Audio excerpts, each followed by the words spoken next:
Morning student. तो आज की सेशन में हम लोग application of trigonometry that is height and distance को पढ़ेंगे। तो इस सेशन में हम लोग क्या क्या पढ़ने वाले हैं? Application of trigonometry that is height and distance से रिलेटेड जो भी डेफिनेशन होगा उसे क्लियर करेंगे। Then formula, trigonometric angle value and concepts and साथ में क्वेश्चंस, और लास्ट में हम लोग इस टॉपिक से रिलेटेड जो भी एग्जाम्स में आए हुए प्रीवियस ईयर क्वेश्चन होगा उसे हम लोग क्लियर करेंगे। ठीक है, तो स्टार्ट करते हैं। What is height and distance? तो हाइट एंड डिस्टेंस जो होता है किसी दो ऑब्जेक्ट के बीच का डिस्टेंस को मेजरमेंट करने के लिए या किसी ऑब्जेक्ट के हाइट को मेजरमेंट करने के लिए यूज करते हैं विदाउट मेजरिंग, यानी by the using of angle. वो एंगल क्या होता है? वो एंगल होता है हमारा angle of elevation and angle of depression. इससे पहले हम लोग देख लेते हैं कि जो application of trigonometry that is height and distance का जो है हमारा रियल लाइफ में क्या यूज होता है और किस टॉपिक पे हमें क्वेश्चन एग्जाम्स में आता है। तो हमारे एग्जाम्स में जो क्वेश्चंस आते हैं ना, वो किसी टावर, बिल्डिंग, ट्री या चिमनी की हाइट को मेजरमेंट करने के लिए, या किसी रिवर बैंक या सी सोर से हमारा बोट का डिस्टेंस को मेजरमेंट करने के लिए, या किसी फ्लाइंग कैट्स का जो लेंथ ऑफ स्ट्रिंग होता है वो या परपेंडिकुलर हाइट होता है उसे हम लोग क्या करते हैं? मेजरमेंट करते हैं। वो क्वेश्चन आता है। ठीक है, नेक्स्ट मूव ऑन करते हैं एंगल ऑफ एलिवेशन के ऊपर। ठीक है ना, सपोज करना कि कोई ऑब्जेक्ट पी जो है किसी हाइट के ऊपर प्लेस्ड है, ठीक है ना, और आप उसे नीचे ग्राउंड से देख रहे हो। ठीक है, तो जो आप जब इस पॉइंट को अपने ग्राउंड से यानी आई से देखोगे ना, तो एक लाइन विजुअलाइज होगा और उस लाइन को आप क्या कहते हैं? लाइन ऑफ साइट कहते हैं। ठीक है ना, और जो आपके आई से पास करने वाला एक लाइन जो ग्राउंड सरफेस का क्या होगा? पैरेलल होगा, उसे आप क्या कहेंगे? Parallel line, parallel to the ground. तो इस लाइन और इस लाइन के बीच का जो एंगल ऑफ इंक्लिनेशन होता है ना, वही क्या कहलाता है? एंगल ऑफ एलिवेशन कहलाता है। ठीक है ना, तो एंगल ऑफ एलिवेशन क्या होता है? जब आप किसी ऑब्जेक्ट को नीचे से ऊपर देखोगे, यानी ऑब्जेक्ट ऊपर प्लेस्ड होगा और आप नीचे होगे, तो जो बीच का जो एंगल बनेगा ना, उसे आप क्या कहेंगे? एंगल ऑफ एलिवेशन कहेंगे। ठीक उसी प्रकार से जब हम एंगल ऑफ डिप्रेशन की बात करें, तो यहाँ पे क्या होगा? ऑब्जेक्ट जो होगा नीचे प्लेस्ड होगा और आप जो होंगे ऊपर होंगे। तो जब आप ऊपर से किसी हाइट से किसी ऑब्जेक्ट को जब नीचे देखेंगे, तो जो ये एंगल होगा ना, ये एंगल, यही एंगल को आप क्या कहेंगे? एंगल ऑफ डिप्रेशन कहेंगे। तो एंगल ऑफ डिप्रेशन और एंगल ऑफ एलिवेशन आप समझ गए होंगे। नेक्स्ट मूव ऑन करते हैं हम लोग राइट एंगल ट्रायंगल के ऊपर। तो आप सबसे पहले देखेंगे कि अगर एबीसी एक राइट एंगल ट्रायंगल है जिसमें एंगल बी के ऊपर क्या है? 90 डिग्री है। सो हम लोग बता सकते हैं कि जो 90 डिग्री के जो अपोजिट में जो साइड होगा उसे आप क्या कहेंगे? हाइपोटेनस कहेंगे। एंड जो हमारा ये एंगल सी जो है वो क्या है? Theta angle in acute angle है, तो इसके करस्पॉन्डिंग जो साइड होगा वो क्या होगा? परपेंडिकुलर। और ये जो हमारा रेस्ट एंगल होगा वो क्या होगा? हमारा कॉम्प्लीमेंट्री एंगल से। अगर ये एंगल थीटा है तो ये एंगल क्या बचेगा? 90 माइनस का थीटा। ठीक है ना, सो ये जो साइड होगा इसके करस्पॉन्डिंग वो क्या होगा? बेस होगा। तो अगर हम यहाँ से देखें साइन थीटा की वैल्यू तो क्या होगा? Perpendicular hypotenuse. कॉस थीटा की वैल्यू क्या होगा? Base upon hypotenuse. tan theta की वैल्यू जो होगा perpendicular upon base. Again cos theta की वैल्यू जो होगा हाइपोटेनस अपॉन बे परपेंडिकुलर।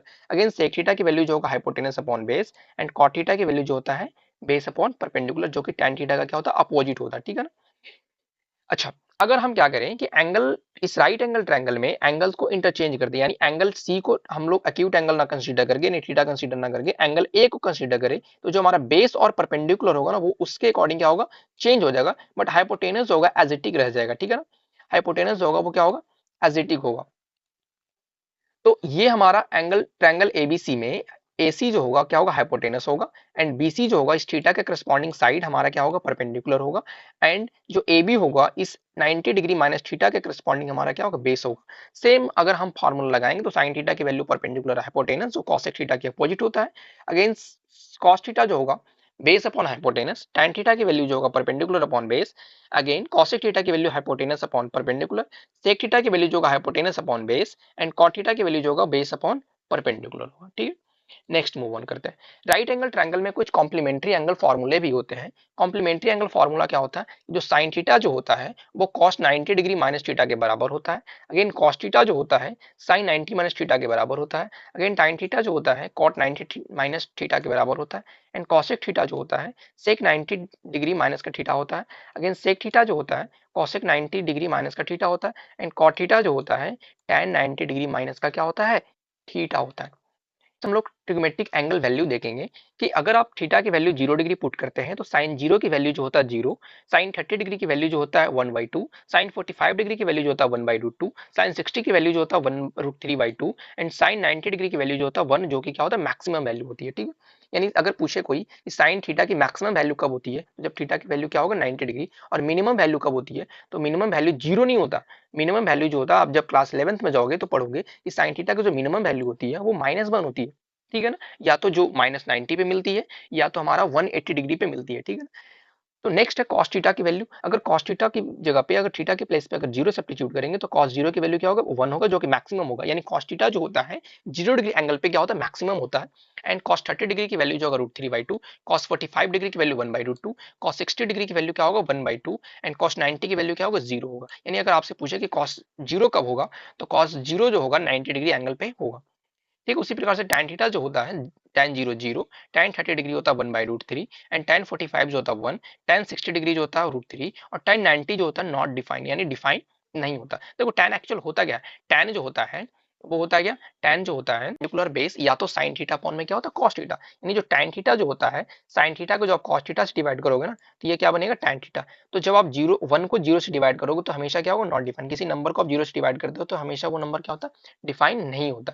ठीक, उसी प्रकार से अगर देखें तो कॉट 0 जो होता है नॉट डिफाइन होता है, कॉट 30 डिग्री जो होता है √3 होता है, कॉट 45 जो होता है 1, कॉट 60 डिग्री की वैल्यू 1/√3 एंड कॉट 90 डिग्री की वैल्यू क्या होता है 0।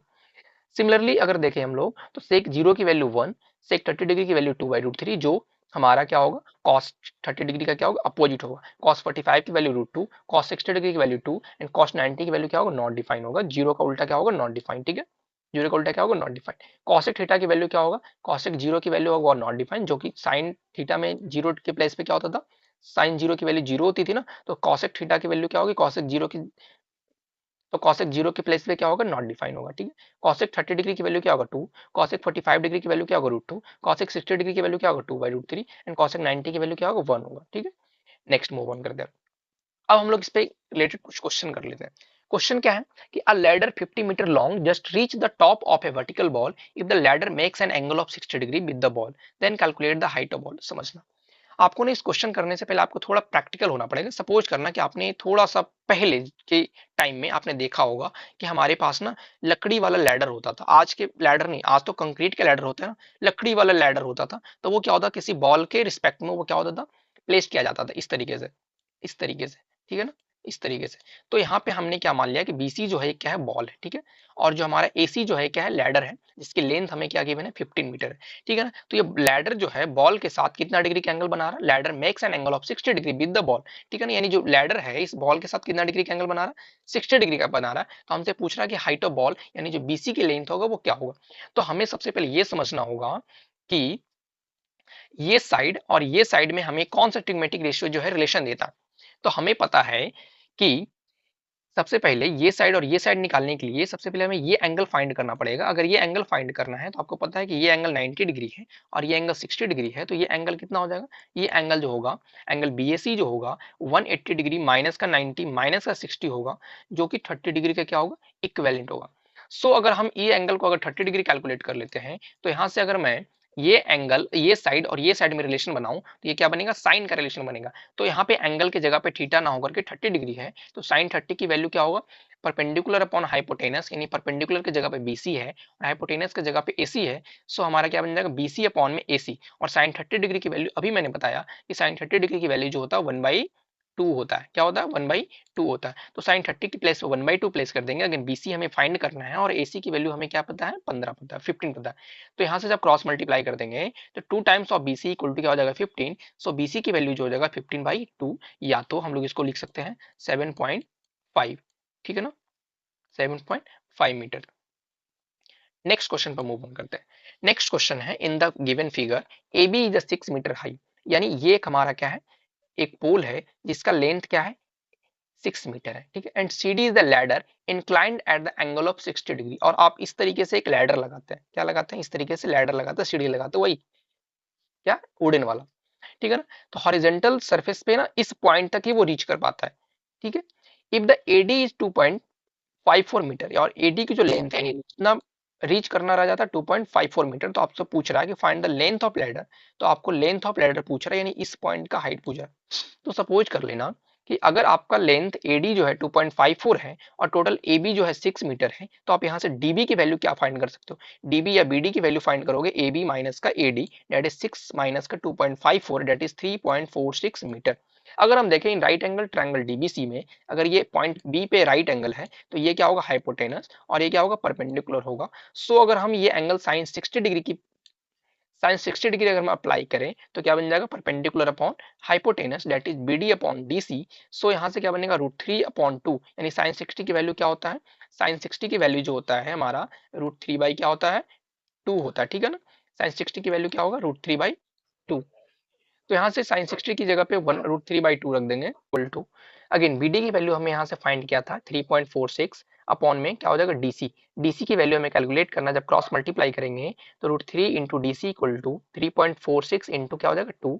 सो यहाँ से अगर हम लेंथ ऑफ लैडर कंसीडर करें डीसी तो यहाँ जाएगा 3.46 इंटू 2 दैट इज 6.92 अपॉन में √3, और आपको पता है कि √3 की जो अप्रोक्सीमेट वैल्यू होती है 1.732 होता है, ठीक है। तो जब हम यहाँ से √3 की वैल्यू सब्स्टिट्यूट करेंगे तो और इसे डिवाइड करेंगे तो लगभग लगभग 4 टाइम्स कैंसिल होगा। तो यहाँ से हमारा डीसी की वैल्यू जो होगा वो कितना आ जाएगा, 4 मीटर आ जाएगा, ठीक है। नेक्स्ट मूव ऑन करते हैं।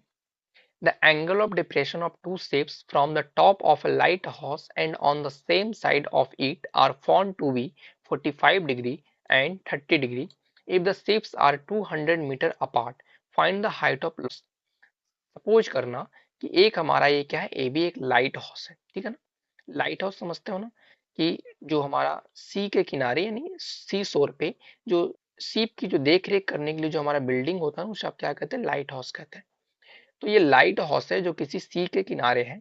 तो उसने ये देखा, इस बिल्डिंग के टॉप पे एक ऑब्जर्वर एक वॉचमैन खड़ा है, जो अपने आई से ये देखा कि दो सीप जो इस लाइट हाउस की तरफ आ रहा है, जो एक दूसरे से 200 मीटर क्या है दूर है, ठीक है ना। फर्स्ट सीप जो ऑब्जर्वर के आई के साथ 45 डिग्री एंगल बना रहा है, एंड सेकंड सीप जो ऑब्जर्वर के आई के साथ 30 डिग्री का एंगल बना रहा है। तो हमें फाइंड करना है इस लाइट हाउस की हाइट। तो लेट कर लेते हैं कि ए बी जो है इस लाइट हाउस का क्या है, हाइट है, और पॉइंट डी एंड सी जो है टू सीप्स है जो एक दूसरे से 200 मीटर दूर है। तो हमने ये कंसीडर कर लिया कि जो हमारा लेंथ यानी बीसी जो होगा वो एक्स होगा, और ए बी जो है हमारा यानी हाइट जो है वो क्या एच है।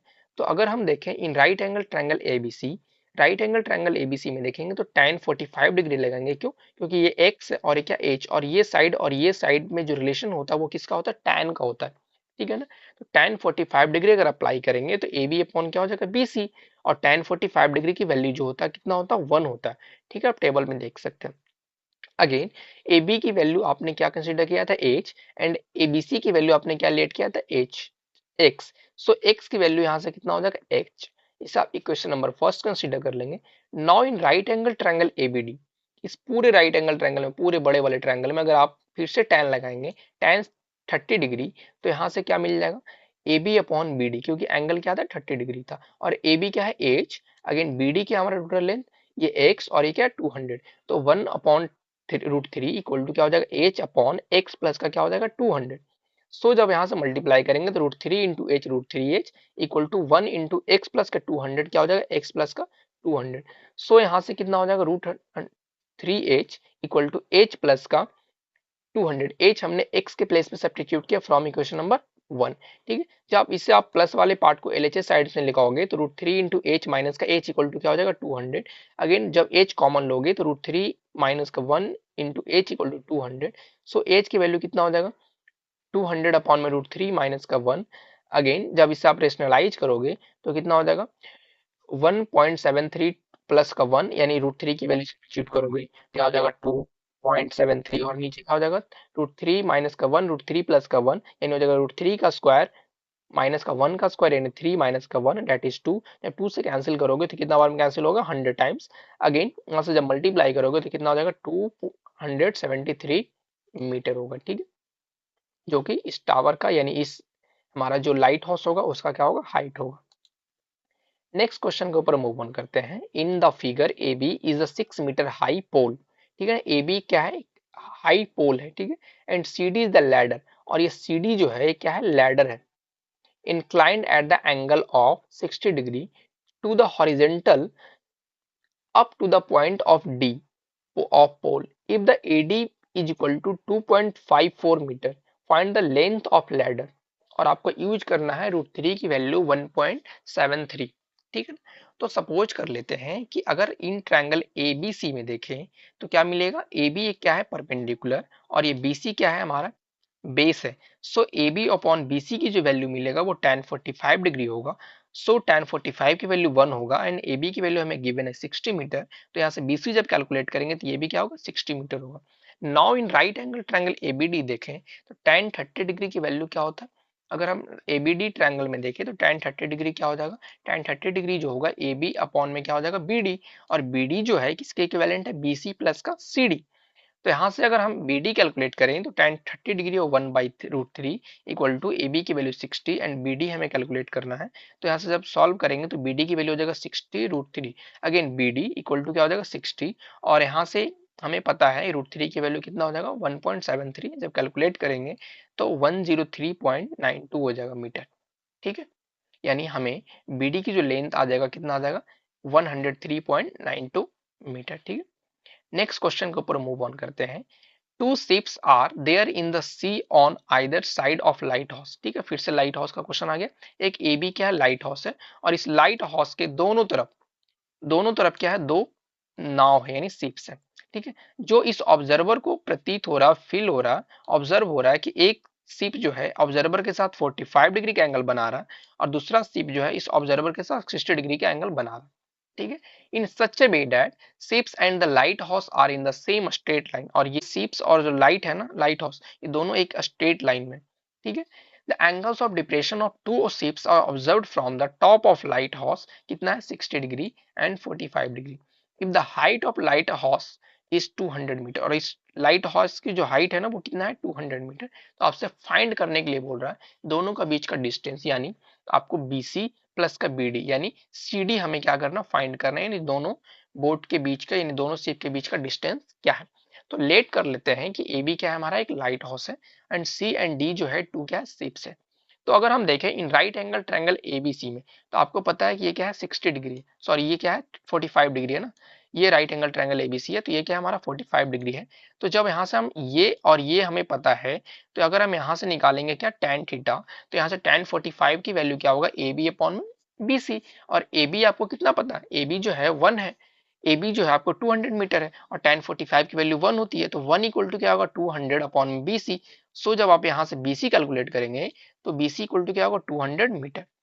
Now in right angle triangle ABD देखेंगे, आपको पता है ये एंगल कितना 60 डिग्री और ये आपको साइड कितना पता है 200, तो आपको यहाँ से जब BD कैलकुलेट करना होगा तो BD क्या निकालेंगे tan 60 की वैल्यू होगा AB अपॉन में BD, और tan 60 की वैल्यू होता है √3 इक्वल टू 200 अपॉन में BD। सो जब आप यहाँ से कैलकुलेट करेंगे तो BD की वैल्यू जो हो जाएगा 200 अपॉन में √3, जब आप रेशनलाइज करेंगे तो √3/√3 से क्या करेंगे मल्टीप्लाई करेंगे और डिवाइड करेंगे। सो यहाँ से BD की वैल्यू जो हो जाएगा 200 इंटू √3 अपॉन में क्या हो जाएगा 3।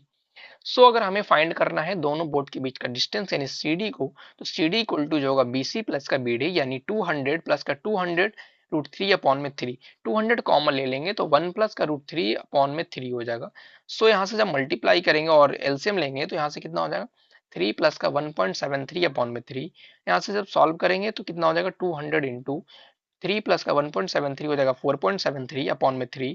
जब इसे सॉल्व करेंगे तो ये 200 इंटू 4.73 होता है 946 अपॉन 3, जब डिवाइड करेंगे तो कितना हो जाएगा 350.333, जिसे आप अप्रॉक्स में लिख सकते हैं 350.3 मीटर। ठीक है, तो आज की क्लास को हम लोग यहीं पे रखते हैं।